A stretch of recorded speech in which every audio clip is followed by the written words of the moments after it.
Margaret Wilson sat quietly at her kitchen table, watching her daughter Amanda pace back and forth, waving bank statements like victory flags. At 68, Margaret had weathered enough storms to recognize when to fight and when to simply wait. "Mom, you're getting older. These finances are complicated. It's time I take over," Amanda declared with the confidence of someone who believed gray hair equaled diminished capacity. Margaret nodded, her weathered hands folded calmly as she agreed to show Amanda everything. The main account, the investment portfolio, and yes, even the safety deposit box contents. What Amanda discovered made her physically collapse into the nearest chair. How could her technologically challenged mother have amassed such wealth in complete silence? What secrets of financial wisdom had been hiding behind that patient smile all these years? Before we jump back in, tell us where you're tuning in from, and if this story touches you, make sure you're subscribed because tomorrow I've saved something extra special for you. Amanda Blake's alarm chirped at 5:30 a.m. Her downtown condo, all glass, chrome, and monthly payments, gleamed in the pre-dawn light. She scrolled through emails while the premium coffee maker hissed. At 42, she'd clawed her way to marketing director, yet money slipped through her fingers like water. Her designer handbag, last month's investment piece, sat by the door, price tag still haunting her credit card. "Mom needs me," she muttered, applying lipstick with military precision. She can't possibly understand modern finances. Meanwhile, her daughter Zoe texted, "Don't forget Grandma's dinner Sunday." Amanda sighed. Between work pressure, single motherhood, and now managing her mother's finances, something had to give. Sunday dinner at Margaret's house had been sacrosanct for nearly 2 decades. The aroma of pot roast, Robert's favorite, still filled the kitchen despite his 5-year absence. Margaret set the dining room table with the same methodical precision she applied to her finances, placing the worn family photo album on the sideboard as she did every week. "Grandma, can I look?" 16-year-old Zoe reached for the album before Margaret could answer, her purple-tipped hair falling across her eyes. "You've seen those pictures 100 times," Amanda said, carrying in a store-bought pie that had cost 4 times what homemade would have. "We should really digitize these before they deteriorate further," Margaret smiled. "Some things are meant to be touched, dear." Zoe opened to her favorite page, her grandfather teaching her to fish when she was 7. "Mom was always working," she said without accusation, simply stating fact. Amanda bristled. Someone had to make sure we could afford these memories. Margaret caught the familiar tension rising and redirected it with practiced ease. "Zoe, would you check the potatoes? Amanda, help me with the gravy, please." In the kitchen, they moved in the awkward dance of 2 women who shared blood but not understanding. Amanda whisked the gravy with unnecessary vigor. "You know, Mom, I've been meaning to talk to you about something," she began. "The finances again?" Margaret measured salt with a steady hand. "It's not just about money. It's about security, planning, making sure you're taken care of." Margaret's laugh was soft. "I've been taking care of myself since before you were born, dear. Things are different now. More complicated. Technology changes everything. Does it change the fact that you shouldn't spend more than you earn?" Amanda flinched. "That's not fair. My expenses are your choices," Margaret finished gently, "as are mine." Zoe appeared in the doorway. "Potatoes are done. Are you guys fighting about money again?" "No," they answered simultaneously. "Grandma, tell Mom about your stock app, the one you showed me last week." Amanda turned, surprise evident. "Stock app?" Margaret shrugged. "Just a little something to track my investments." "You have investments? Since when?" "Since 1976. Margaret carried the gravy to the table, ending the conversation. During dinner, Margaret watched her daughter and granddaughter. Amanda checked her phone between bites, perpetually connected to a job that demanded everything and returned too little. Zoe, despite her teenager status, seemed more present, asking questions about Margaret's librarian days. "Did you always want to work with books, Grandma?" "I wanted to work with knowledge," Margaret corrected. "Books were just the vessels. Like totally prehistoric internet." Zoe grinned. Exactly. We had search engines too. We called them Cardi. Catalogs. They laughed while Amanda typed an email. Mom, seriously? Zoe sighed. Amanda looked up defensively. It's important. So is this. Zoe gestured around the table. After dessert, while Amanda cleared dishes with the efficiency of someone perpetually rushing to the next task, Zoe and Margaret returned to the photo album. Who's this? Zoe pointed to a young Margaret in a business suit, standing beside a small storefront. That was my little side project, Margaret said quietly. You owned a business? Zoe's voice carried to the kitchen. Amanda appeared in the doorway, dishcloth in hand. What business? Just a small bookkeeping service I ran during summer breaks, Margaret said. Nothing fancy. You never told me that, Amanda said, a slight accusation in her tone. You never asked, dear. Margaret turned the page to Amanda's college graduation. You were busy becoming the first Blake to earn a university degree. We were so proud. Amanda's expression softened momentarily before her phone chimed again. Sorry, I need to take this. She disappeared into the living room. She means well, Margaret told Zoe. I know, Zoe sighed. She just doesn't see you, Grandma. Not really. Sometimes people only see what they expect to see. Margaret closed the album gently. Your mother expects an elderly woman who needs her help. But you don't. Everyone needs help sometimes. Just not always with what others think. Margaret patted Zoe's hand. When you're ready, I'll teach you what your grandfather taught me about money.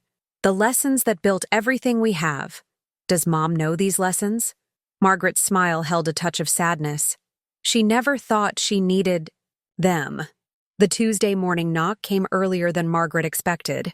Through the door's peephole, she saw Amanda, pressed suit, determined expression, leather portfolio clutched to her chest. Not a casual visit. Mom, I brought some materials I think you'll find helpful, Amanda announced as she breezed into the house, not waiting for an invitation. She placed a stack of glossy brochures on the kitchen table. Senior Financial Planning, one headline proclaimed in cheerful font.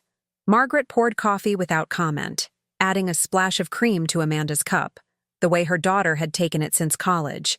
I've been researching options, Amanda continued, spreading the brochures like a dealer at a casino.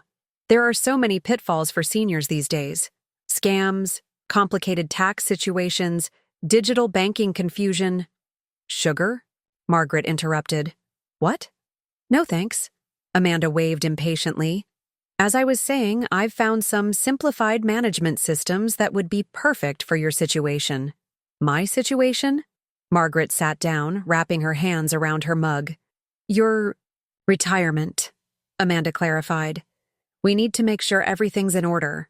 Protected. From what? Amanda sighed. Mom, please don't make this difficult. Financial management gets complicated as we age. Studies show cognitive decline can start affecting financial decision-making before other functions. Margaret sipped her coffee. Interesting research. I've scheduled an appointment with my financial advisor next week. He specializes in elder planning. Elder planning, Margaret repeated softly. Yes. We'll need to gather all your documents, bank statements, investment, accounts. Do you have investments? Social security information, pension details, insurance policies. That's quite a list. It's comprehensive. That's the point. Amanda pulled out a sleek tablet. I've created a spreadsheet to track everything. We'll need to list all accounts. Passwords, safe deposit boxes. I have one of those, Margaret interjected. A spreadsheet? A safe deposit box. Amanda looked surprised. Really? Since when? 1972. When your father and I married. Oh. Amanda's fingers hovered over her tablet. What's in it? This and that. Mom, specifics help. Margaret set down her coffee. Amanda, why are you really here at 8 in the morning on a workday? Amanda's professional demeanor faltered slightly. I told you, you're worried about my money. I'm worried about you. Are you? Amanda flushed. Of course I am. You're getting older, living alone, still using paper checks in a digital world. I just want to make sure you're protected. And in your scenario, protection means you taking control of my finances? Not control, management, oversight. Amanda pushed a document forward. This is a financial power of attorney. It would give me the ability to help you with... No. Mom, you haven't even read it. I don't need to. Margaret stood and walked to the small secretary desk in the corner. She returned with a leather-bound ledger and several folders. You want to see my financial situation? Let's look. Amanda appeared taken aback by the sudden acquiescence. That's great. We can start by categorizing your expenses and... First things first. Margaret opened the ledger. This is my primary checking account. Amanda glanced at the neat columns of handwritten figures, her expression morphing from professional patience to confusion. That can't be right, she said, peering closer at the balance notation. It is. Margaret slid a printed bank statement from one folder. Amanda's eyes widened. But this is... My savings account is here. Margaret presented another statement. Amanda's hand trembled slightly as she took it. Mom, this is over. And my investment portfolio summary. A third document appeared. Amanda stood abruptly, her chair scraping the linoleum. This has to be a mistake. No mistake, just compound, interest and patience. Margaret's voice remained calm as she produced a final document. And this is the statement from my brokerage account. Amanda sank back into her chair, face pale. This is... She swallowed hard. How? 45 years of living below our means. Investing the difference. Letting time do its work. But you're a librarian. Dad taught math. You never made much money. True, but we made good choices. Margaret gathered the documents. Would you like to see the safe deposit box now?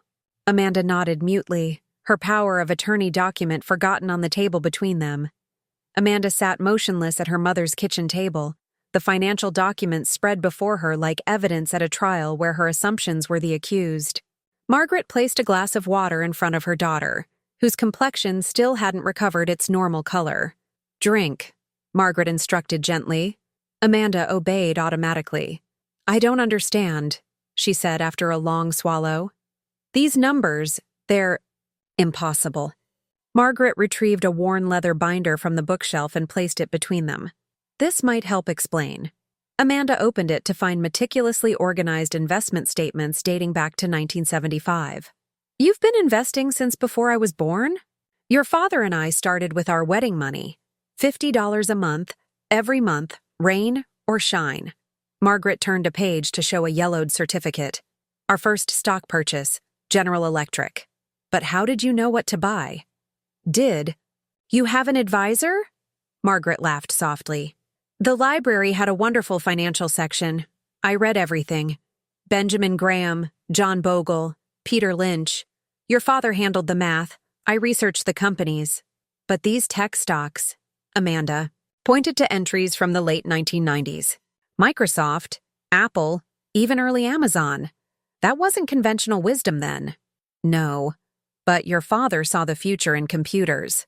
When your elementary school got its first Apple IIe, he came home and said, Maggie, this changes everything. We bought 10 shares the next day. Amanda flipped forward. You kept buying through the dot-com crash, the 2008 recession? Especially then. Stocks were on sale. Margaret smiled at her daughter's bewildered expression. Warren Buffett said to be fearful when others are greedy and greedy when others are fearful. But you never talked about this. We lived so normally. I had friends whose parents made less but lived in bigger houses, drove newer cars. We chose financial independence over appearances. Margaret pointed to a page showing regular investments during 1994-1998. These were your college years. We could have bought a vacation home instead. We decided your education without debt was more important. I had no idea, Amanda whispered. You weren't supposed to. Children shouldn't worry about money. They should learn about it. But I'm not a child anymore. Why keep this secret? Margaret considered the question. It wasn't intentional secrecy. Your father and I were private people. We didn't discuss money with neighbors or friends. It wasn't polite in our generation. By the time our investments grew significant, the habit was established. And you didn't. Think I should know? Even after Dad died? Would you have believed me? Margaret asked gently. Or would you have assumed I was confused about the numbers like you did this morning? Amanda flinched. That's not fair, isn't it? You came here with brochures for simplified financial systems because you assumed I couldn't manage complexity. I was trying to help. Based on assumptions, not knowledge. Margaret closed the binder. When was the last time you asked me about our family finances? Not to check if I was paying my bills, but to learn? Amanda had no answer.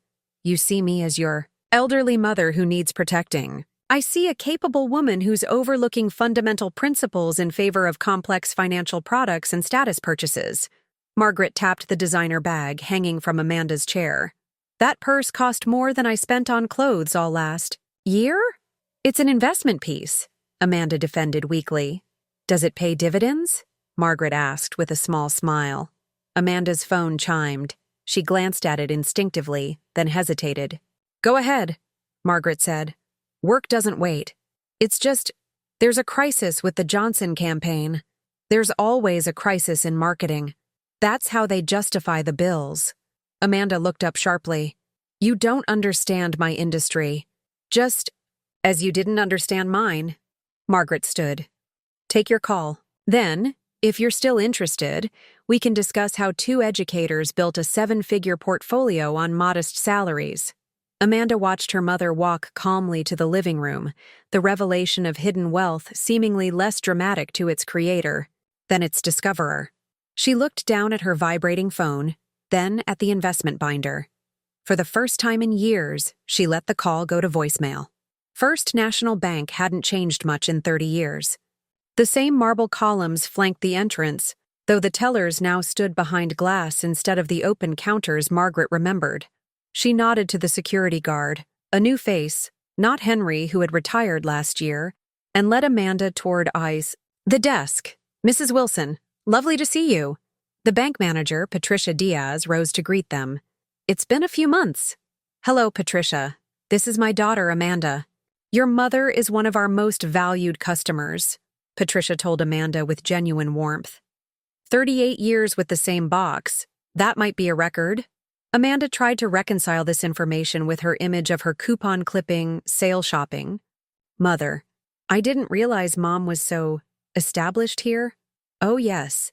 In fact, Mrs. Wilson, we were hoping to discuss some of our private banking options with you.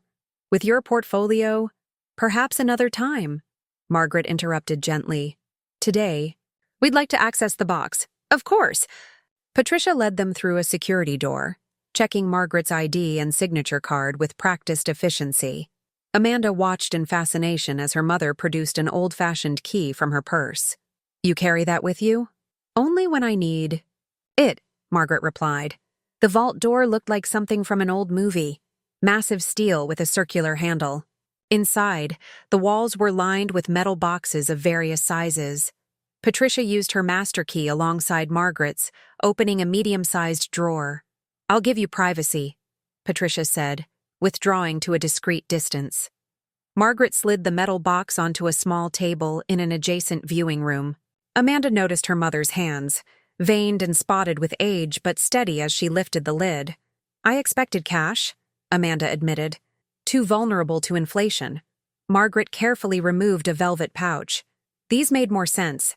She opened the pouch to reveal a collection of coins that gleamed under the fluorescent light.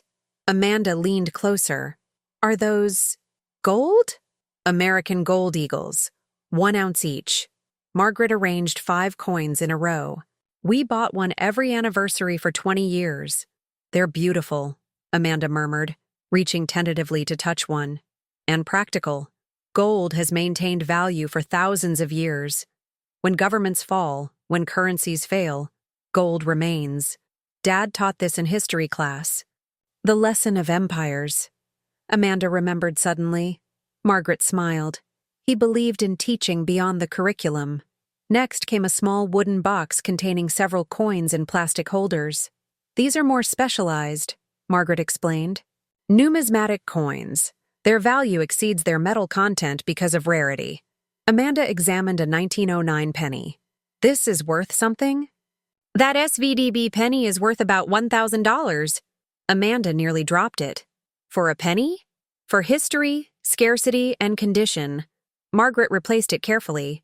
Your father started this collection when he was 12. His father gave him a blue coin book and 50 cents to fill it. Grandpa Blake, the railroad conductor? I didn't think they had money for collecting. They didn't. That's why it meant so much. Margaret unwrapped a cloth bundle next. These are more recent. Inside lay a series of silver coins. American silver. Eagles. We began buying these for you and your sister when you were born. One each year. Elizabeth has hers, Amanda said quietly. She told me Dad gave them to her before he died. Margaret nodded. She asked about them. You never did.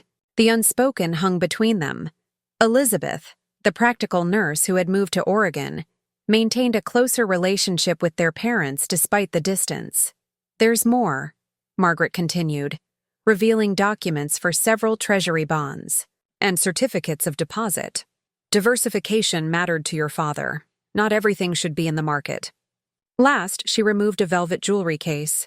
This isn't about money.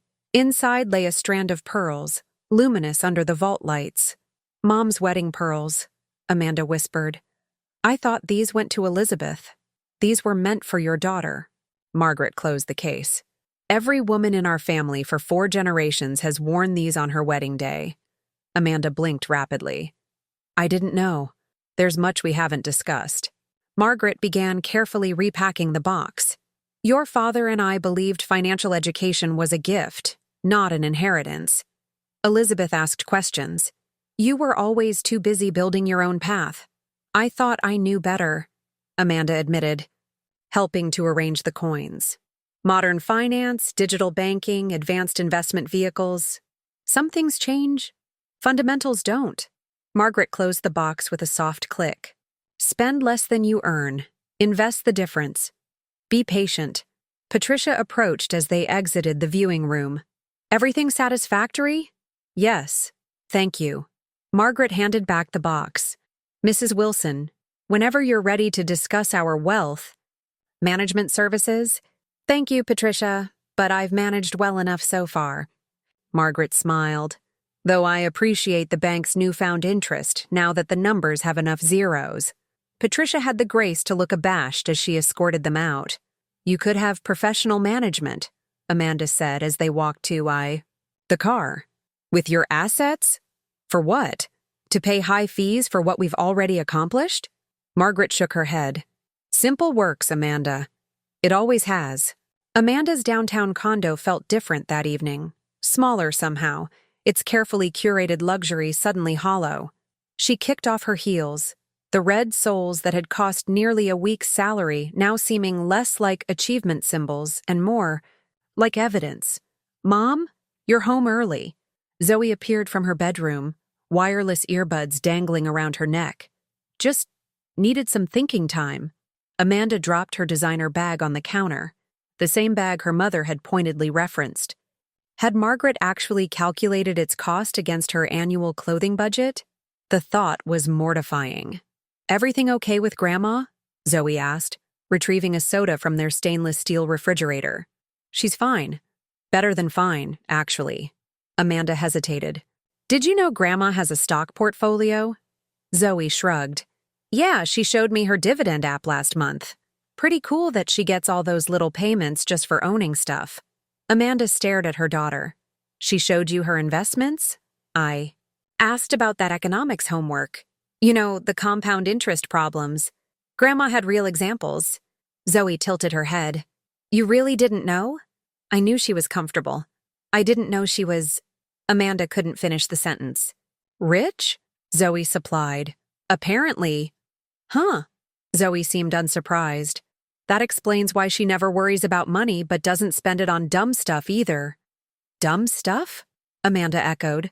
Zoe gestured vaguely around their expensive condo. You know, like paying triple for a name brand when the regular one works fine. Amanda felt a sudden need to sit down. When did you get so practical? Dunno.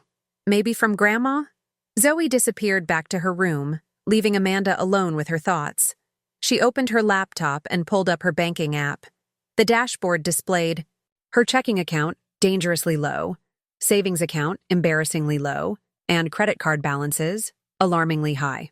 With new eyes, she began scrolling through recent transactions: luxury department stores, high-end restaurants, the salon, designer clothes, premium services. She opened a spreadsheet and began categorizing her spending from the past 3 months. The numbers were damning. Nearly 40% of her substantial marketing director salary went to discretionary spending, things she wanted but didn't need. Next, she pulled up her retirement account. At 42, she should have been well on her way to a secure future. Instead, the balance was roughly 1/10 of what her mother had accumulated by the same age, despite Amanda earning nearly 3 times what her parents had. Impossible, she muttered. But the evidence was undeniable. She found herself Googling the financial authors her mother had mentioned. Benjamin Graham's The Intelligent Investor, published in 1949, was still considered a foundational text. John Bogle had pioneered index funds at Vanguard. Peter Lynch had averaged 29% annual returns at Fidelity's Magellan Fund. These weren't new ideas. They were established principles she had ignored in favor of complex financial products her wealth management advisor kept recommending, products that generated fees for him regardless of performance. Her phone buzzed with a text from Diane, her closest friend at work. Drinks at Bellamy's? New summer cocktail menu. Amanda stared at the message, mentally calculating the cost of their usual Thursday night ritual. $18 cocktails, $24 appetizers, inevitably a $60 rideshare home because they'd have too many drinks. A $100 evening that added nothing to her life except momentary pleasure and Instagram content. Can't tonight, she typed back. Working on something important. She turned back to her financial autopsy, creating a second spreadsheet to model what might have happened if she'd followed her parents' approach. If she'd invested just 15% of her income consistently since starting her career.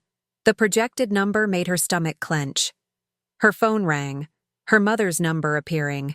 On the screen, Amanda hesitated before answering. "I'm sorry," she said immediately. "For what, dear?" Margaret's voice was calm. "For assuming you needed my help. For not seeing you clearly. It's easy to see what we expect to see." A pause. "Are you all right?" Amanda looked at the financial wreckage displayed on her screen. "I'm reassessing some things." "That can be uncomfortable." "It's humiliating," Amanda admitted. "I make more money than you and Dad ever did combined, and I have nothing to show for it. You have Zoe. A career. A life you built. And 3 credit cards nearly maxed out." Amanda took a deep breath. "Mom, could we talk again? Not about your money. About how you did it." The smile was audible in Margaret's voice. "I've been waiting 20 years for you to ask." After hanging up with Amanda, Margaret sat in Robert's old armchair, the leather worn smooth by decades of use. She hadn't planned to reveal everything today. For years she'd maintained a careful balance, financially secure but outwardly modest, wealthy in ways that didn't invite attention or change family dynamics. Robert's journal lay on the side table where she'd left it last night. She opened it to an entry from 1997, his neat mathematics teacher's handwriting filling the page. Portfolio up 18% this year. Maggie wants to tell the girls about our investments now that they're adults, but I'm not convinced.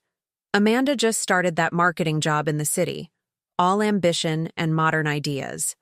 She'd either dismiss our approach as old-fashioned or worse, feel entitled to what we've built. Elizabeth might understand. She has her father's patience. Better to show than tell. Actions over time reveal character and wisdom. Margaret sighed. Robert had been right about their daughter's different temperaments, but perhaps wrong about the approach. By not explicitly teaching Amanda, they'd created the very situation they'd hoped to avoid. A daughter who saw her parents as financially naive and herself as the sophisticated expert. The phone rang, interrupting her thoughts. "You've had quite a day," Elizabeth's voice came through, warm despite the 2,000 miles between Oregon and Connecticut. "Amanda called you," Margaret surmised. "She's in shock." Elizabeth's gentle laugh held no judgment. Said she nearly fainted when she saw your accounts? That's a bit dramatic. It's Amanda. A pause. Are you okay with her knowing? Margaret considered the question. Yes, it was time. Perhaps past time. Dad always said we'd each learn financial lessons when we were ready to hear them. Your father had great faith in natural consequences as teachers.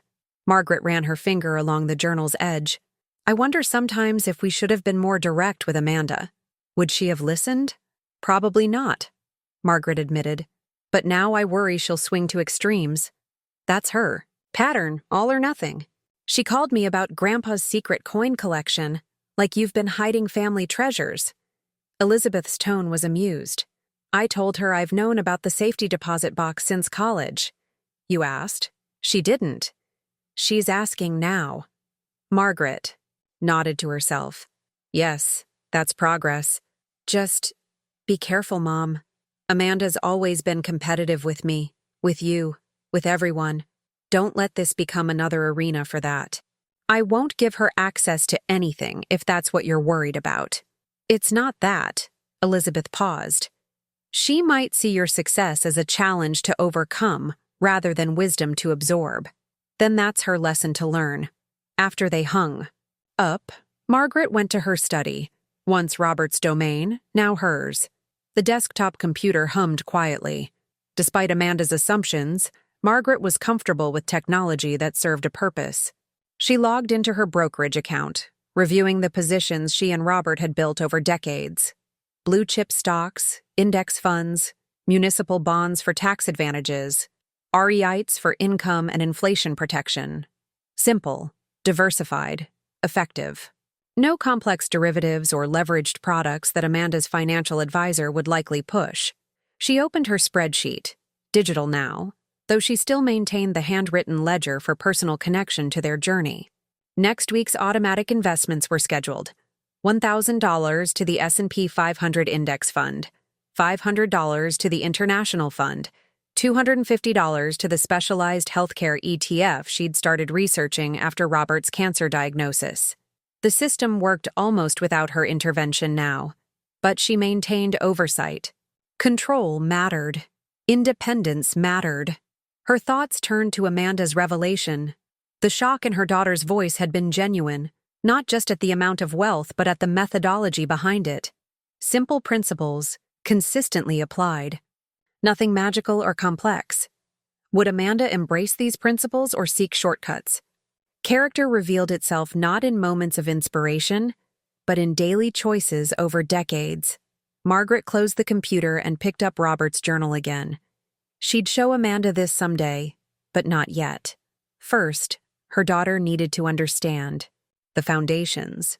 She began writing a letter on her stationery, not an email, but something tangible Amanda could hold and revisit. At the top, she wrote, "What your father taught me about money that I hope to teach you." Some lessons were best shared directly, from one generation to the next.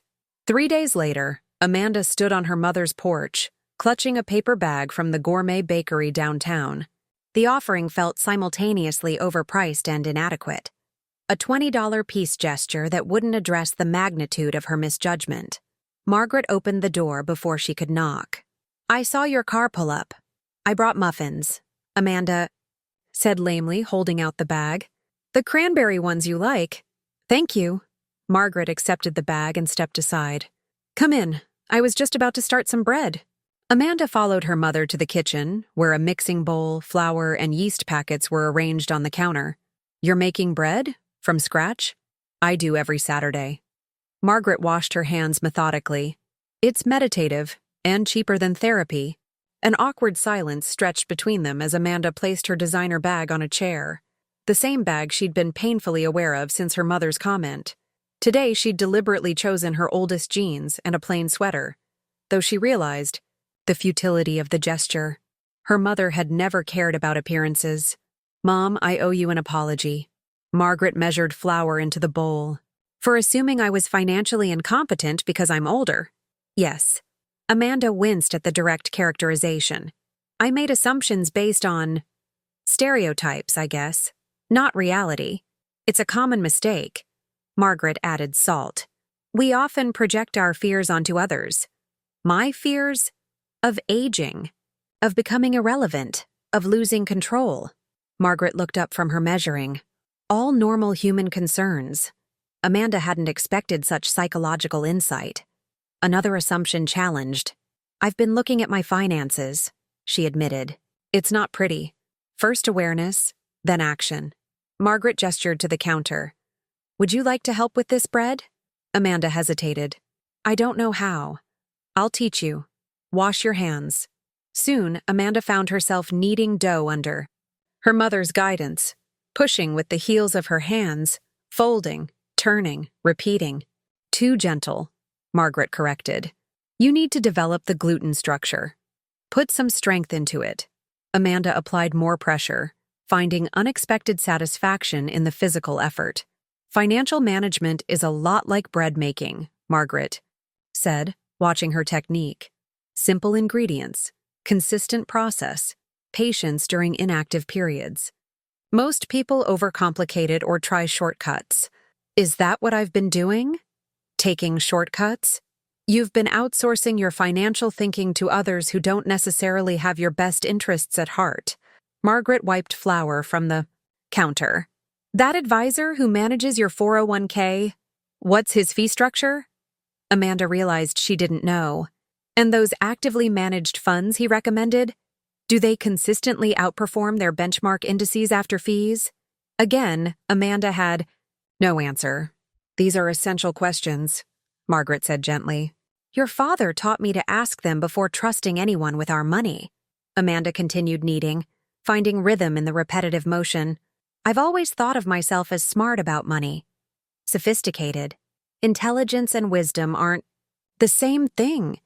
One comes from books and theories, the other from experience and reflection. So I need to start over? At 42? Not over, just differently. Margaret checked the dough's elasticity. That's good. Now we let it rise. Time does the real work. They covered the dough with a cloth, and Margaret put on the kettle. Your father used to say that with money the doing is easy. It's the not doing that's hard. Not doing. Not reacting to market panics. Not keeping up with the Joneses. Not trying to get rich quick. Margaret poured hot water over tea bags.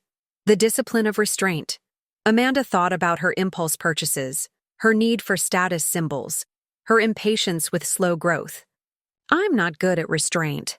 It's a skill like any other, improvable with practice. They sat at the kitchen table, steam rising from their cups. Amanda noticed the familiar chip on her mother's favorite mug, a piece Margaret could easily replace, but chose to keep. I need help, Amanda said finally. Not with managing your money, with learning to manage mine better. Margaret's smile was warm. That I can do. I have questions. So many questions. Start with one. Amanda thought for a moment. How did you and Dad decide what was enough?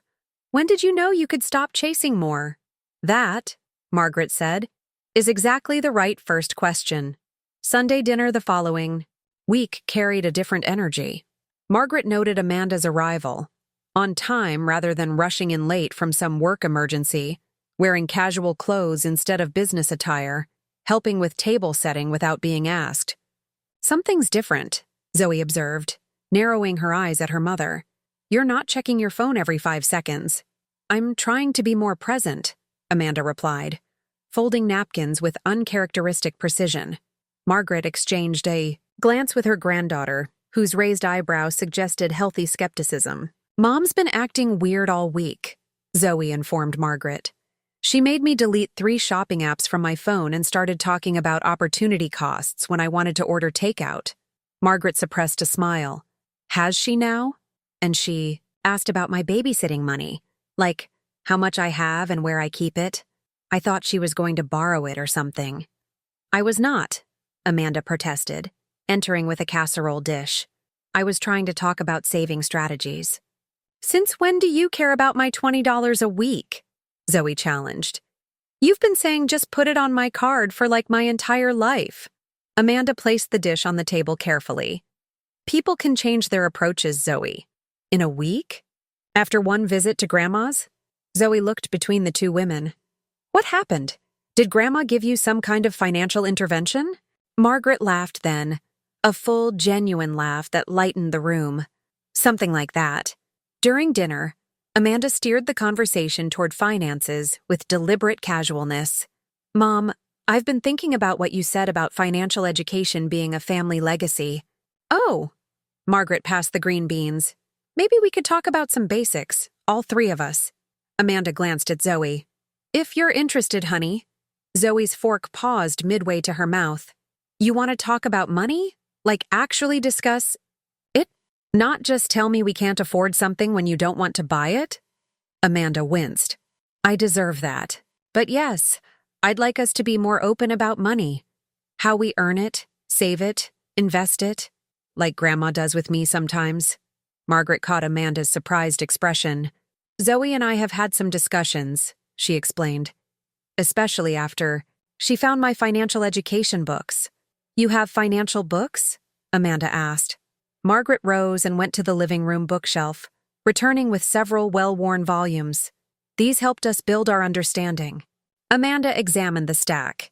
The Millionaire Next Door, Your Money or Your Life, A Random Walk Down Wall Street, The Little Book of Common Sense Investing. Grandma let me borrow that one. Zoe pointed to the last book. It's why I asked for index funds instead of a new phone last birthday. You asked for what? Amanda stared at her daughter. Index funds. Low-cost, broad market exposure, tax-efficient growth vehicles, Zoe recited, then grinned at Margaret. Did I get that right, Grandma? Perfectly. Margaret patted her hand. Amanda looked between them. Realization dawning. You've been teaching her all along. She asked questions, Margaret said simply, like Elizabeth did. The unspoken comparison hung in the air, but without its usual sting. Amanda nodded slowly. I'm asking now. So am I, Zoe added. Like, why don't we have an actual budget? Grandma says every dollar should have a purpose before you even get your paycheck. Zero-based budgeting, Margaret confirmed. Your grandfather was religious about it. We could start one, Amanda offered. Together, as a family project. For real? Zoe looked skeptical. You'd actually stick to it? I'd try. Amanda met her daughter's gaze directly. I haven't been the best financial role model, Zoe. I'm realizing that now. You've been an excellent role model in other ways, Margaret interjected. Professional achievement, determination, resilience. But not in living below my means or planning for the future, Amanda acknowledged. That's where Grandma excels. So this is, what, a family financial intervention? Zoe asked. More like education, Margaret corrected. Sharing wisdom across generations. I'd like that, Zoe said, surprising both women with her enthusiasm. I've got questions too. Such as? Amanda prompted. Why do we live in that expensive condo when we could have bought a house in the suburbs for less? Why lease new cars instead of buying used ones? Why do you have designer everything but panic about college costs? Amanda's face flushed. Those are fair questions, which deserve thoughtful answers, Margaret added gently. Financial choices reflect values, not just mathematics. What were your values, Mom? Amanda asked. You and Dad? Margaret considered the question. Security, independence, options rather than obligations. Not status? Amanda pressed. What good is appearing wealthy if you're actually broke? Margaret's smile softened the critique. Financial peace was worth more to us than financial impressions. I think I'd like some financial peace, Amanda admitted. Then let's start with the basics. Margaret retrieved a notepad from a drawer. First principle, know where you stand. Complete financial inventory, assets, liabilities, income, expenses. Amanda's phone buzzed. All three women looked at it. With deliberate movement, Amanda turned it face down. I'm ready to learn, she said. Just drinks, Amanda. Come on, you haven't been out with us in weeks. Diane's voice carried through the phone as Amanda stared at the budget spreadsheet on her computer screen. 2 weeks had passed since the family financial discussion, and Amanda had faithfully tracked every dollar spent. A revelation both humbling and empowering. "I can't tonight," Amanda replied, inputting her grocery receipt total, $127.43, nearly $100 less than her typical pre-budget shopping. "Don't tell me you're working late again. The Johnson campaign is finished, and brilliantly so. You deserve." "To celebrate," Amanda smiled at the irony. Before, she would have used professional success as justification for spending. Now she recognized the pattern as a marketing trap she herself had employed for clients, encouraging emotional spending tied to achievement or reward. Not working. Just focusing on a personal project. The mysterious project that's kept you hibernating? Diane's tone sharpened with curiosity. "Is it a man? A secret side hustle? Spill it, Blake." Amanda hesitated.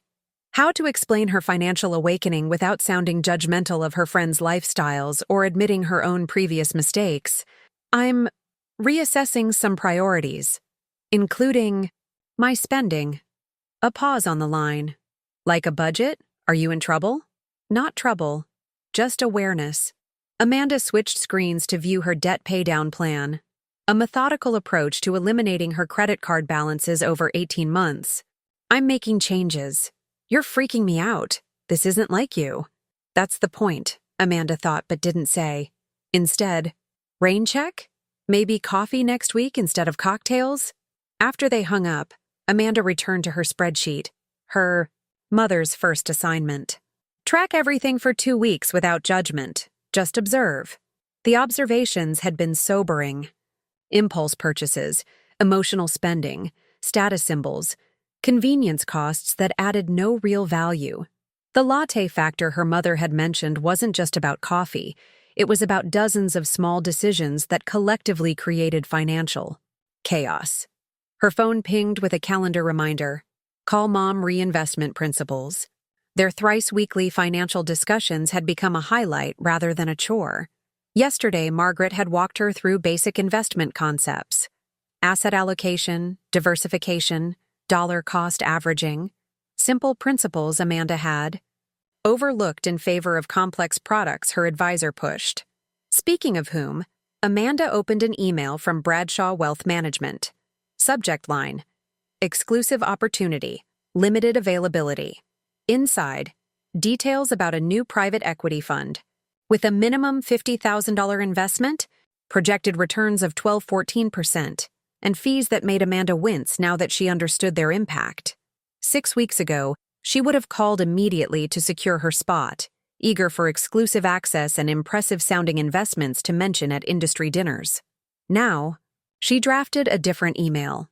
Mr. Bradshaw, please provide comprehensive fee disclosure for all my accounts, including expense ratios, management fees, transaction costs, and wrap fees. Also, please send performance comparisons between my portfolio and appropriate benchmark indices for 1, 3, and 5-year periods after all fees. Thank you. Her doorbell rang as she hit send. Zoe would be home from her friend's house, and they had plans to review the household budget together, another new tradition. But it wasn't Zoe at the door. It was Diane, holding a bottle of wine and wearing a concerned expression. "Intervention time," she announced, pushing past Amanda. "Whatever financial crisis you're having, we'll figure it out." "I'm not having a crisis," Amanda protested, following her friend to the kitchen. Diane gestured dramatically around the condo. "Then why the hermit routine? The budget talk? The coffee instead of cocktail suggestion? This isn't you, Amanda." Amanda leaned against the counter, suddenly aware of how her identity had been tied to consumption. Designer clothes, premium experiences, luxury surroundings. Who was she without these external markers? Maybe it is me, just a different version I'm discovering. Diane uncorked the wine with practiced efficiency. "Is this about the promotion? Because if Bradford passed you over for creative director, you should fight it, not pinch pennies. It's not about work." Amanda retrieved 2 glasses, then reconsidered, and put one back. "I'm not drinking tonight." "Okay, now I'm seriously worried." Amanda laughed despite herself. "I'm fine, Diane. Better than fine." I'm just learning some things from my mother that I should have learned decades ago. About money? Diane looked puzzled. About values, priorities, what actually matters. And cocktails with friends doesn't make the cut anymore? There was genuine hurt beneath Diane's flippant tone. Amanda softened. Of course it does. Just not $200 cocktail nights 3 times a week. Who said anything about $200? I did the math. Amanda pulled out her phone, opening her expense tracking app. That's our average when we go to Bellamy's. Drinks, appetizers, rideshare home. Diane stared at the screen. That can't be right. I've got the data now. Amanda showed her the patterns. Look at this. I spent over $4,000 on dining out last month. That's more than my mortgage. So? You work hard. You earn it. But what am I sacrificing for it? Future security? Options? Peace of mind? Diane studied her friend's face. You're serious about this? I am. Amanda smiled. And yes, I'd still love that wine. Just here, instead of paying an 800% markup at a trendy bar. Baby steps, huh? Diane reached for the second glass Amanda had put away. That's what Mom would say. Small choices, consistently made. The conference room felt unnaturally quiet as Bradford Keller, CEO of Meridian Marketing, finished his rehearsed speech. Restructuring necessary for our digital transformation. Your position has been eliminated effective immediately. Amanda sat perfectly still, the termination letter placed before her like a foreign object. After 15 years with the company, her career had ended in a 7-minute meeting. Of course, we're offering a severance package, Bradford continued, not quite meeting her eyes. 6 months' salary, benefits continuation through the end of the quarter, and outplacement services. Human Resources Director Meredith slid another document forward. If you could sign here, acknowledging receipt. Amanda's hand moved automatically, signing where indicated while her mind raced through implications. The mortgage payment. Zoe's tuition deposit for the fall semester. The remaining credit card balances they'd been systematically reducing. Your team has already been notified of the organizational changes, Bradford added. Security will escort you to collect your personal items. 20 minutes later, Amanda sat in her car in the parking garage, a cardboard box of desk mementos.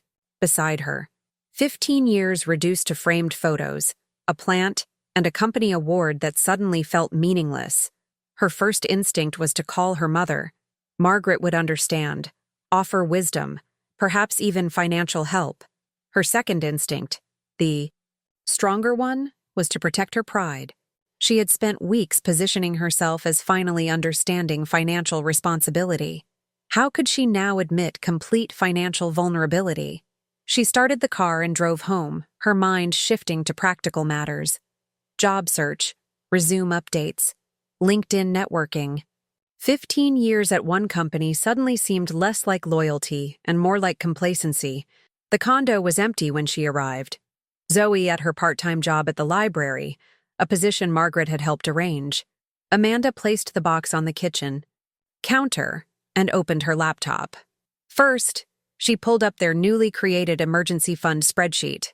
3 months of essential expenses saved, a significant accomplishment from their budgeting efforts, but far from the 6-month minimum Margaret had recommended. Next, she reviewed their expense categories, mentally calculating what could be eliminated immediately. The premium cable package, food delivery services, her monthly salon appointments, the housekeeping service. Her phone buzzed with a text from Diane. Heard the news. Bradford is an idiot. Drinks? My treat. Amanda hesitated. The old pattern would be to accept, to drown workplace frustrations in expensive cocktails and commiseration. Instead, she replied, Thanks, but focusing on next steps. Coffee tomorrow? Opening a new spreadsheet, she created a financial contingency plan. Columns for essential expenses, income sources, now dramatically reduced, timeline for severance, potential job prospects. The marketing director role had paid exceptionally well. Finding equivalent compensation quickly would be challenging. Her phone rang, Zoe's ringtone. Hey, honey, Amanda answered, keeping her voice steady. Grandma just told me what happened. Are you okay? Amanda froze. How does Mom know? Mrs. Patterson from your office called her. They're in the same garden club or something. Small town. Connections. Impossible to escape. I'm fine, just getting organized. Grandma wants you to come over for dinner. She says it's important. Zoe, I can't just drop everything and… Mom! Zoe's voice took on her grandmother's no-nonsense tone. Your office already emptied your desk. What exactly can't you drop? 30 minutes later, Amanda parked in her mother's driveway, her pride warring with practical needs. Margaret opened the door before she could knock. Bradford Keller never did. Recognize talent properly, Margaret said by way of greeting. Even in high school. Despite everything, Amanda laughed. You remember him from high school? He cheated off my paper in Algebra 2. Margaret led her to the kitchen where a pot of soup simmered.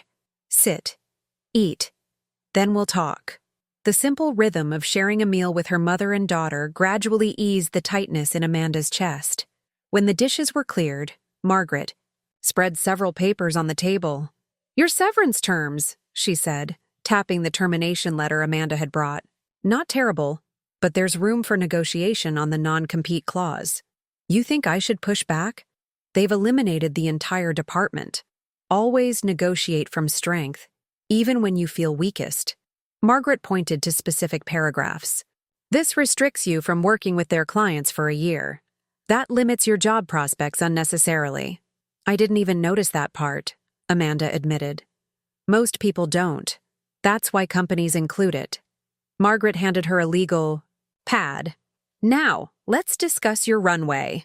My what? How long can you sustain your essential expenses before requiring new income? Margaret's practical approach was oddly comforting. No platitudes about doors closing and windows opening, just concrete analysis. About 5 months with the emergency fund and severance. Good. That's your decision-making timeframe. Margaret looked at her directly. What do you actually want to do next? The question caught Amanda off guard. Throughout her career, each move had been reactive. Promotions offered, opportunities presented.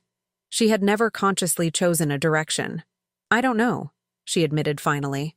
Then this isn't a crisis, Margaret said, her eyes crinkling with unexpected warmth. It's an opportunity. 3 weeks into unemployment, Amanda sat surrounded by research materials in her condo's spare bedroom, now converted to a home office. Yellow sticky notes covered one wall, organized in clusters around central themes. Financial education, women's finance gaps, marketing strategies, service models. Her laptop displayed a half-completed business plan, Clarity Financial, empowering women through financial education. The irony wasn't lost on her. 2 months ago, she'd barely understood her own finances. Now she was planning to guide others. But that was precisely the insight driving her concept. If she, educated, successful, presumably sophisticated, had missed fundamental financial principles, how many other women were similarly adrift? The market research confirmed her suspicions. Women controlled increasing wealth, yet reported lower financial confidence than men. They paid higher fees for financial services while receiving less advisor attention. They lived longer, but saved less for retirement. A notification appeared on her screen. Interview request from another traditional marketing agency, her 4th this month. The roles were comparable to her previous position. Good salary, familiar responsibilities, same industry. Dynamics. She minimized the email without responding. The corporate path no longer called to her with the same urgency. Her phone rang. Diane's number. Please tell me you're accepting the Westbrook offer, Diane said without preamble. Bradford is having kittens knowing they want to hire you. Amanda smiled despite herself. I haven't decided yet. Are you insane? Executive creative director, 20% over your last salary, corner office? What's to decide? Whether it's what I actually want. A pause. Is this about that business idea you mentioned? Amanda, startups are risky even in good economies. I know the statistics. She glanced at her research wall. But I also know there's a gap in the market. Women need financial education that speaks to their experiences, not patronizing finance for females nonsense with pink calculators. And you're suddenly a financial expert? Diane's skepticism carried clearly through the phone. No, Amanda admitted, but I understand the communication challenges, the marketing psychology, the barriers that keep women from engaging with financial education. That's not a business model, that's a thesis statement. Which is why I'm developing the actual model now. Amanda switched screens to her financial projections. Look, I've run the numbers. With my severance and emergency fund, I have runway. To develop this properly, minimal startup costs, virtual delivery model, scalable content creation. You're serious about this? I am. Amanda surveyed the work covering her desk, market analysis, competitive research, service frameworks. For the first time, I'm building something that aligns with both my skills and my values. After they hung up, Amanda returned to her business plan. The financials section remained challenging. Projected revenue streams, cost structures, break-even, analysis. Her marketing expertise didn't fully translate to financial modeling. Mom would know, she murmured, then stopped herself. The thought of approaching Margaret for business advice created conflicting emotions. Pride still smarted at needing help. Practicality recognized her mother's relevant expertise. But deeper ran another concern. What if Margaret dismissed the concept entirely? Amanda's phone chimed with a calendar alert. Family dinner or Mom's, 6 p.m. She'd nearly forgotten their standing Sunday commitment amid her planning frenzy. Gathering her materials, she made a decision. She would present her business concept to Margaret, not seeking approval, but expert feedback. The distinction felt important. She arrived at her mother's house with her business plan printout and presentation notes tucked into her bag. Zoe was already there, setting the table while discussing her latest library project with Margaret. Mom, perfect timing, Zoe called. Grandma's teaching me how to make her famous pot roast.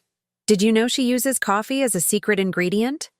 I didn't, Amanda replied, momentarily derailed from her business focus by this glimpse of intergenerational teaching. Throughout dinner, Amanda found herself uncharacteristically nervous about sharing her idea. She'd pitched million-dollar campaigns to Fortune 500 executives with less anxiety than she felt presenting to her mother. When they moved to the living room with tea, Margaret fixed her with a knowing look. You've been unusually quiet tonight. What's on your mind? Amanda took a deep breath. I've been working on something. A business concept I'd like your opinion on. A business? Zoe perked up. Like, your own company? Potentially.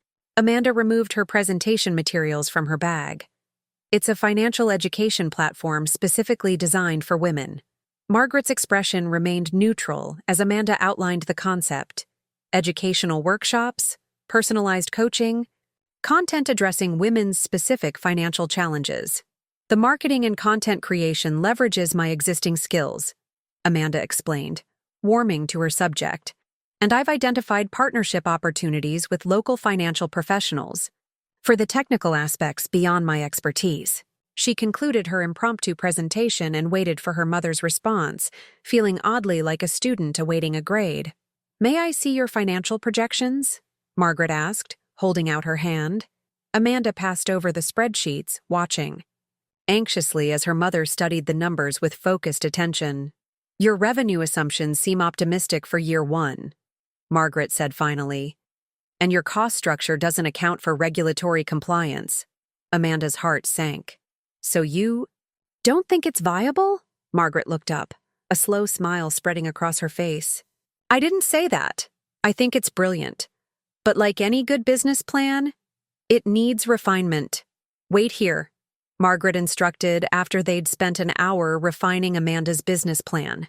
She disappeared upstairs, returning with a vintage leather briefcase, worn at the corners, brass hardware dulled with age. I haven't opened this in years, she said, placing it on the coffee table between them. Not since your father's funeral.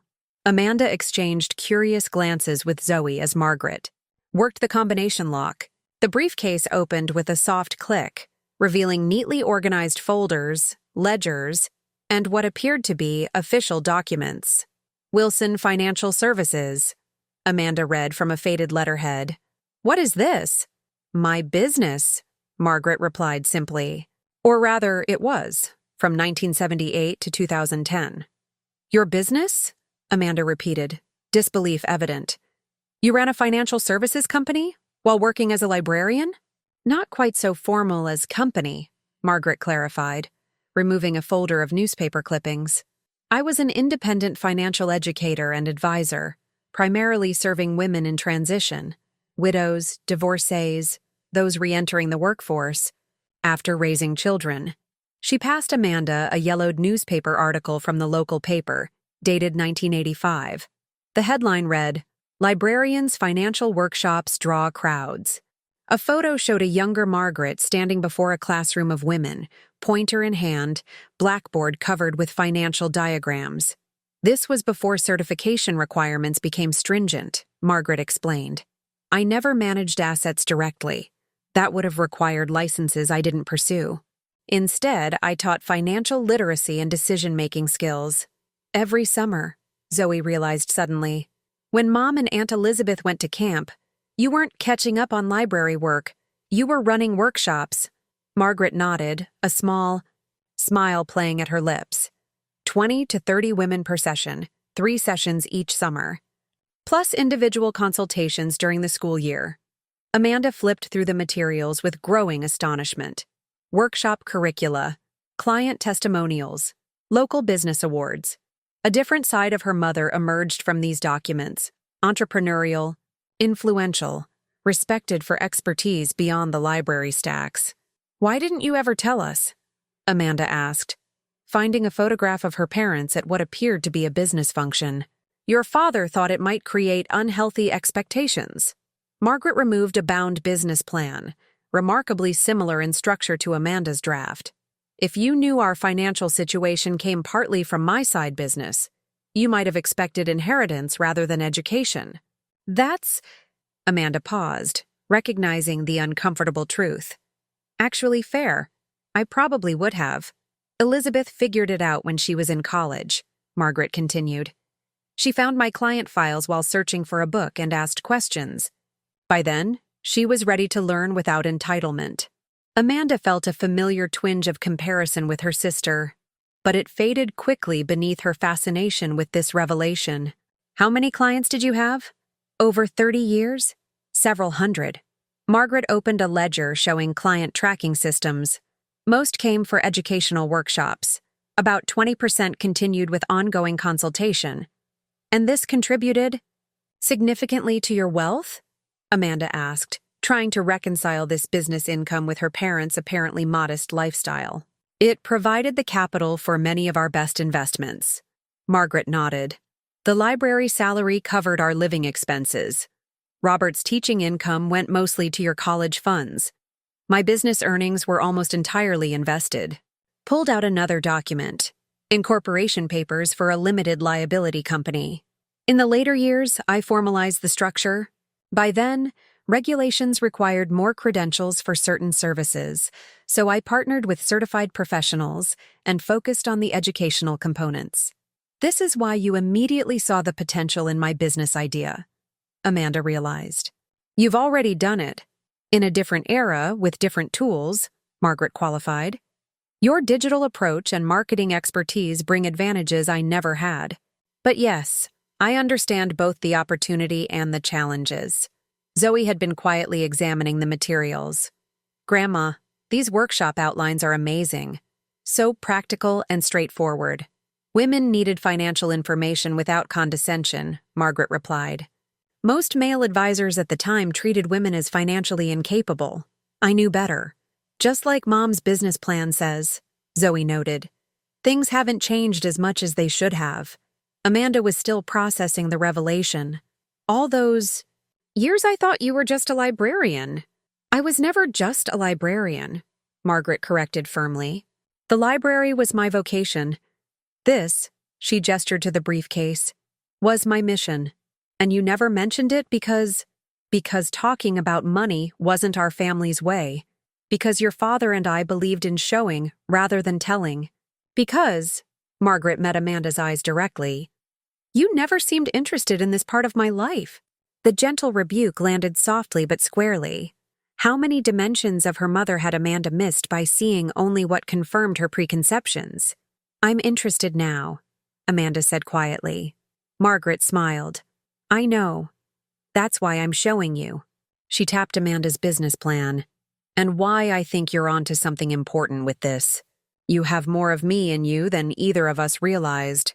The entrepreneurial gene, Zoe suggested. The desire to educate and empower, Margaret corrected. And perhaps, her eyes twinkled with uncharacteristic mischief, a touch of stubbornness, when pursuing a worthy goal. This clause needs revision, Margaret said, marking the partnership agreement draft with a red pen. It doesn't adequately protect intellectual property contributions. 2 weeks had passed since Margaret revealed her entrepreneurial history, and the living room had transformed into a business incubator. Laptops, legal pads, and financial projections covered every surface as mother and daughter refined their shared venture. Amanda adjusted the language on her computer. Better? Margaret read the revised section and nodded. Much. Now the workshop materials I develop remain mine if we dissolve the partnership, while your marketing frameworks stay with you. Do we really need dissolution terms? Seems pessimistic. The best partnerships plan for all contingencies, Margaret replied. Clear boundaries prevent future conflicts. Their business concept had evolved considerably. What began as Amanda's digital platform had merged with Margaret's workshop expertise into something more comprehensive: generational wealth strategies, financial education for women across life stages. I still think Clarity Financial was catchier, Amanda commented, reviewing their positioning statement. And less specific, Margaret countered. Our unique value is the intergenerational perspective. Your understanding of younger women's financial challenges, my experience with midlife transitions and retirement planning. Zoe entered with a tray of tea. How's it going? Your grandmother is ruthlessly editing my marketing copy, Amanda said with a wry smile. Someone needs to eliminate the jargon, Margaret defended. Holistic wealth empowerment journey says nothing. It's evocative. It's empty calories, Margaret argued. Women want substance, not buzzwords. Zoe set down the tray. Can I show you what I've been working on? She opened her laptop to display social media mock-ups for their business. Clean, professional templates with thoughtful financial quotes and statistics specifically relevant to women. These are excellent, Margaret said, genuinely impressed. Where did you find these statistics? Research papers mostly. I've been going through the studies you recommended. Zoe scrolled through her designs. I tried to balance aspirational content with practical tips, like you both suggested. Amanda watched her daughter with newfound appreciation. When did you become so business-minded? Probably while shelving business books at the library, Zoe replied. You absorb things when you're around them enough. The parallels weren't lost. On Amanda, her own mother's library career influencing her business acumen, now potentially shaping Zoe's future as well.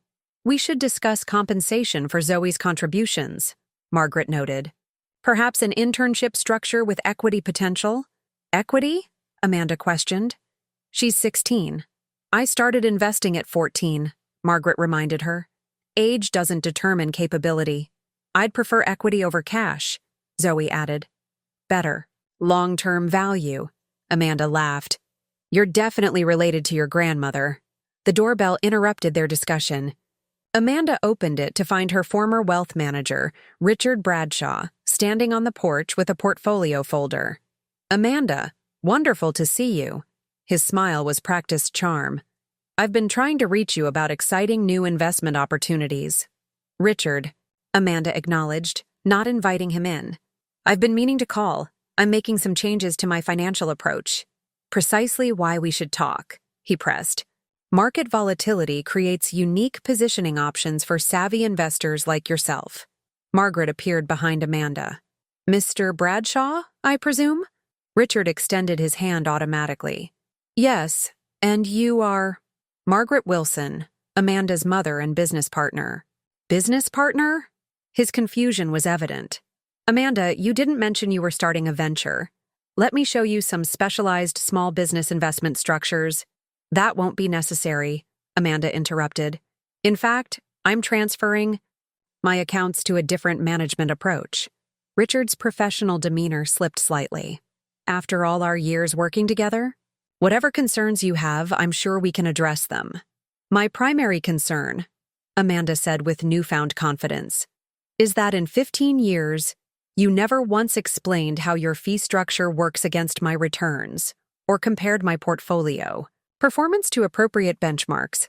Sophisticated investments can't be measured by simple benchmarks, he began. Actually, they can, Margaret interjected. SPIVA scorecards consistently show that after fees, about 80% of actively managed funds underperform their benchmark indices over 15-year periods. Richard's expression hardened. With all due respect, madam, financial management is complex. The complexity often serves the advisor more than the client, Margaret replied calmly. Something I observed during my 30 years in financial education. Zoe appeared in the doorway, arms crossed. Is this the guy who put Mom in those high-fee mutual funds when index funds would have performed better? Richard looked between them. 3 generations of women, recognition dawning. I see. Well, I'll leave these materials for your review. Amanda, when you're ready to discuss serious wealth management again, I am discussing it, Amanda said. With people who prioritize my financial well-being over their commission structure. After he departed, they returned to the living room and their partnership agreement. That, Margaret observed, was a perfect example of why our business is needed. Amanda nodded, making another revision to their mission statement. To create financial clarity through education, not intimidation. Better, Margaret approved. Now let's discuss your investment. My investment? Amanda questioned. Every business needs capital, Margaret explained. I'm prepared to invest $50,000 for a 40% equity stake based on your business valuation. Mom, you don't need to— This isn't charity, Margaret interrupted. It's a business transaction. Your expertise and content have value. So does my capital and experience. Partnership means each contributes according to their means and abilities. Amanda recognized the lesson beneath the offer. Dignity preserved. Through fair exchange rather than handouts. We'll need a formal term sheet. Already prepared, Margaret replied, sliding a document forward. Review it with your attorney before accepting. You really were a businesswoman all along, Amanda marveled. I still am, Margaret corrected. Just as you've always been your father's daughter. Analytical, strategic, and finally, prudent. The community center conference room buzzed with anticipation. 60 women, ranging from college students to retirees, filled the chairs, drawn by the promise of financial wisdom across generations. At the registration table, Zoe confidently checked in attendees, providing branded folders containing workshop materials. Behind the small stage, Amanda adjusted her simple blazer, a far cry from the designer suits she'd once considered essential to professional credibility. Nervous? She asked her mother.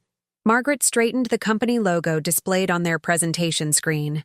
A stylized tree with roots and branches, symbolizing growth and generational connection. Not nervous, focused. Even after all those workshops. You ran? Especially then. Each audience deserves your best preparation. Margaret checked her note cards one final time. Ready? Amanda nodded, surprising herself with her calm. The 6-week journey from concept to launch had transformed not just their business plan, but their relationship. Working alongside her mother, seeing Margaret's strategic mind, unwavering ethics, and practical wisdom in action, had dismantled Amanda's remaining preconceptions. They stepped onto the stage together, the room quieting as Amanda approached the microphone. Welcome to the first Generational Wealth Strategies workshop, she began. I'm Amanda Blake, and this, she gestured to her mother, is Margaret Wilson, financial educator, former business owner, and the woman who taught me that true wealth isn't measured by income, but by options. Margaret took her position, her presence commanding despite her modest appearance. And I'm here to share what 4 decades of financial experience has taught me. That financial education is too important to be wrapped in jargon, hidden behind credentials, or withheld from women at any life stage. Their presentation flowed seamlessly between them. Amanda covering modern financial challenges, digital tools, and career stage strategies.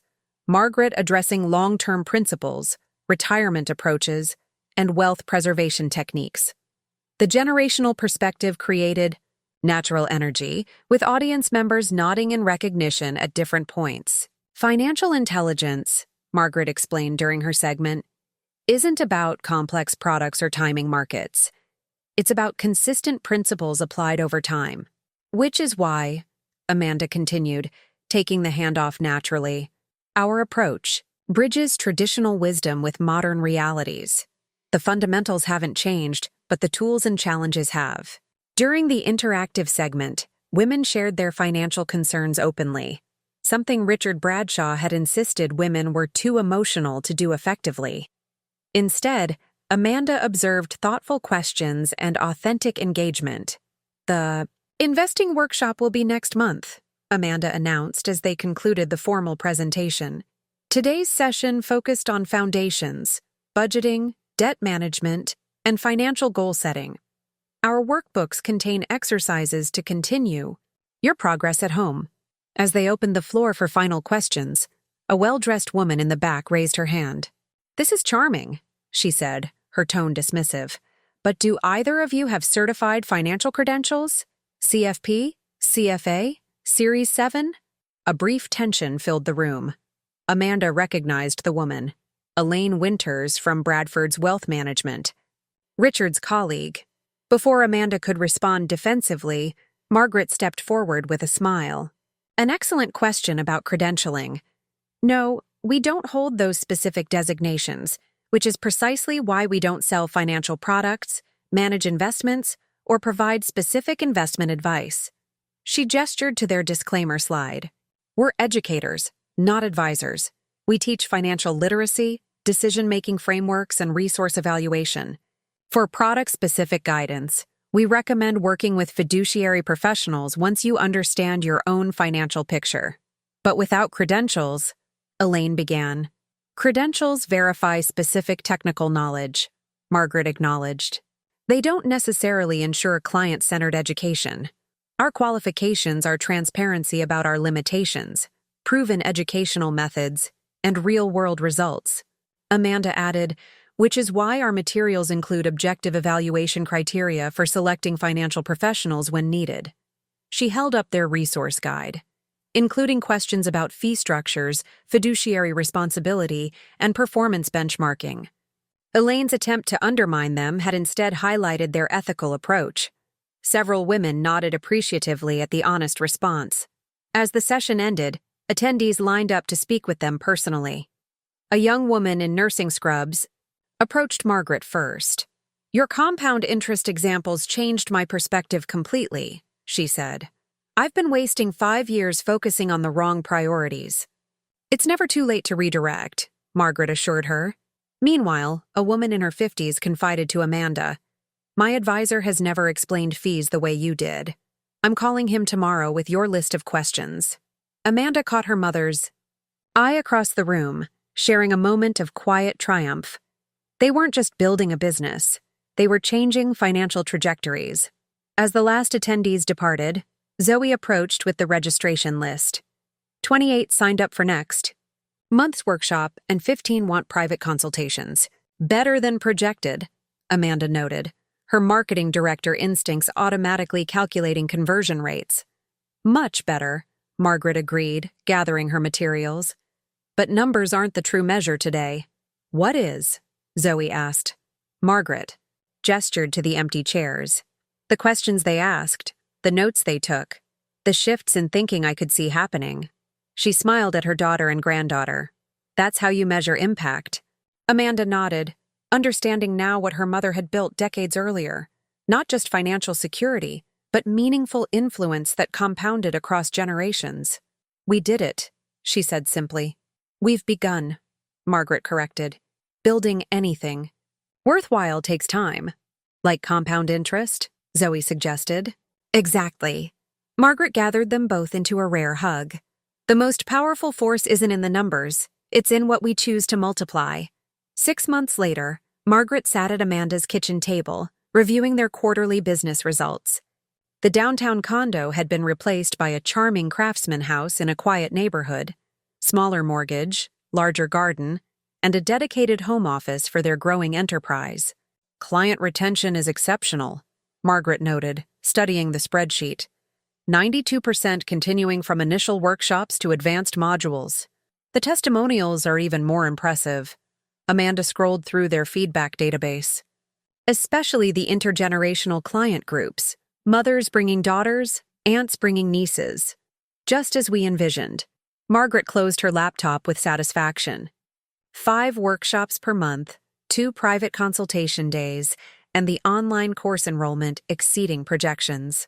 Amanda poured tea into her mother's mug, the same chipped one Margaret had used for years, despite Amanda's previous attempts to replace it with something nicer.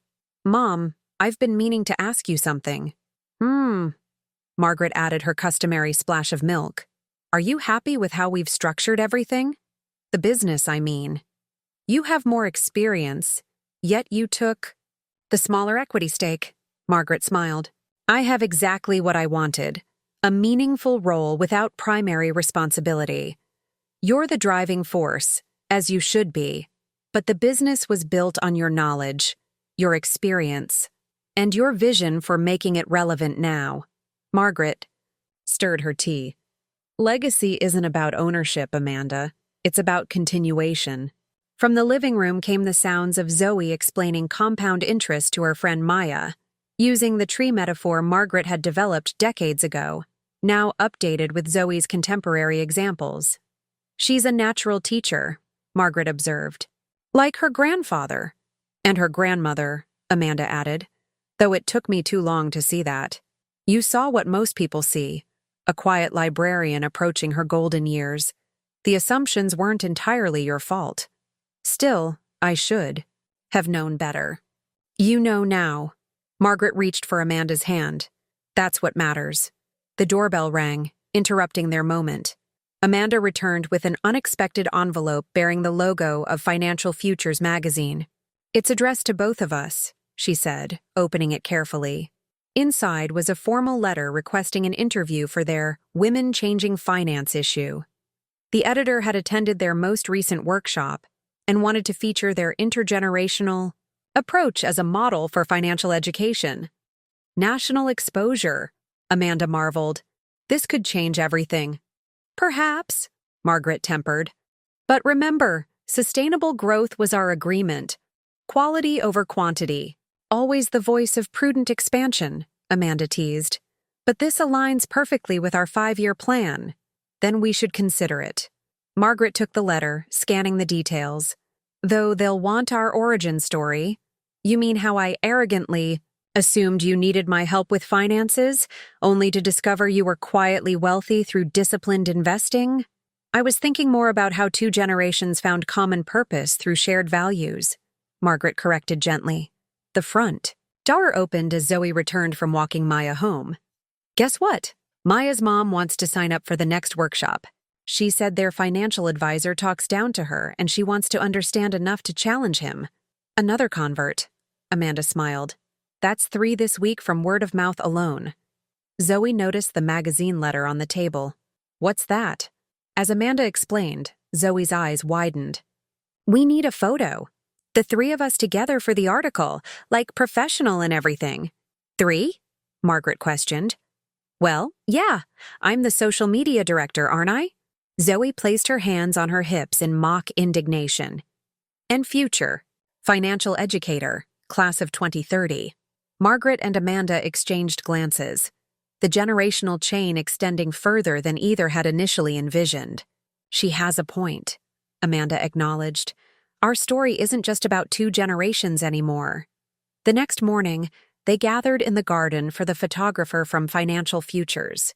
3 generations in simple, dignified attire, no designer, labels or status symbols, just authentic presence. Mrs. Wilson, the young photographer directed, could you move slightly to center?